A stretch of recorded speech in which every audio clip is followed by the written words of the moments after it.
saw the fuel prices going up yesterday drastically, and the explanation that was given by government is not accurate, because blaming the global oil prices is falling short of what the reality is. Because last year, for the last 1 year, the highest fuel prices we have seen were actually in June 17th of 2024. And in this calendar year, the highest prices we have seen were actually in January. But having said that, it is important for us to know that out of what Kenyans pay at the pump in terms of fuel prices, around half of that money is in terms of taxes and levies. Over 80 shillings of what people pay for petrol prices, over 80 shillings goes into taxes and levies. And of what Kenyans pay for other products of fuel other than petrol, over 76 shillings again goes into taxes and levies. In an oil producing country like Kenya, the only tool a government is left with is altering the levies and taxes. This is where the problem is. The government of Kenya actually added a new levy last year of 7 shillings in the fuel prices. And how the government works is that time when the fuel prices are coming down, actually that's the reason why Kenya's never felt the global deceleration of the oil prices, because it's around that time that the government introduced a secret 7 shillings in fuel levy. That is partly one of the problems why the fuel prices are going up. But the more unfortunate bit is that this year, the government has taken that 7 shillings, taken to the banks as security, and then they have taken a loan of 175 billion shillings. This money is not reflecting in the government books as a debt, and therefore it can only pass as an illegal debt, because whatever is not accounted for as a debt, then any other debt is illegal. There has been a lot of secrecy around securitization, because these questions we have asked them even in Parliament, even the people in the Treasury don't seem to know. Some of the questions we are asking, how much money is the government actually borrowing? Because even the 175 is from different sources other than the official source. Secondly, what is the interest rate? That after 7 years, which is the period at which they are borrowing, how much will the government have paid to these banks? Fourth, is this money sovereign guaranteed? Because it seems to be nowhere in the government books.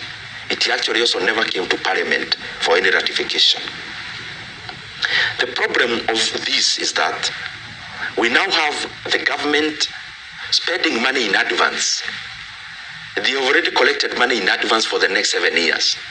So if Kenyans demand lower fuel prices, and you've already taken loans using the levies and taxes, how are you going to alter the pump fuel prices?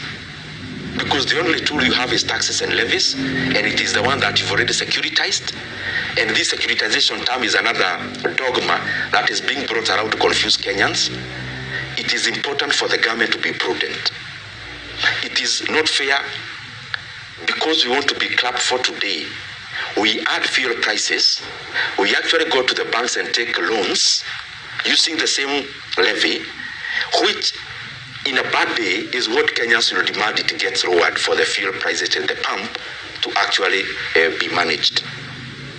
The other thing I want to highlight is that beyond the people in the National Treasury who are clearly engaging in an illegality of borrowing money and hiding that borrowing, even the banks that are lending money using this securitization issue, they need to answer questions to their shareholders.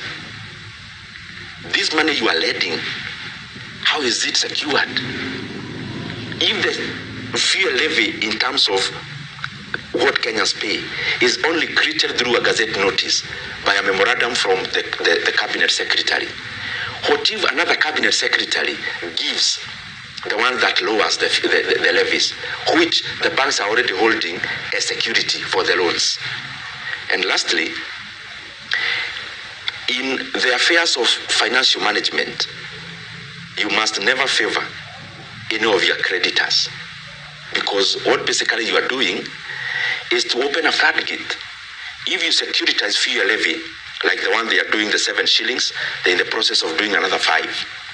Then what if now a Chinese lender comes and they want to securitize our VAT? And another one comes, a lender, they want to securitize our pay. What will be left for the government to do, the governments that are in power or that come to power? It is important for Kenyans to know that the explanation that was given in terms of fuel prices is actually not true. The truth is introduction of new levies, but more importantly, the illegal borrowings that are happening around fuel levy. The questions I'm asking, or the voice I am airing, it is just for the love of the country. Because if we do the same on all the other funds, the government is doing the same in terms of sports fund, we do the same in terms of fuel levy, then where is the flexibility for the governments to make decisions on how to expend their money when the government that is currently there is already spending money in advance?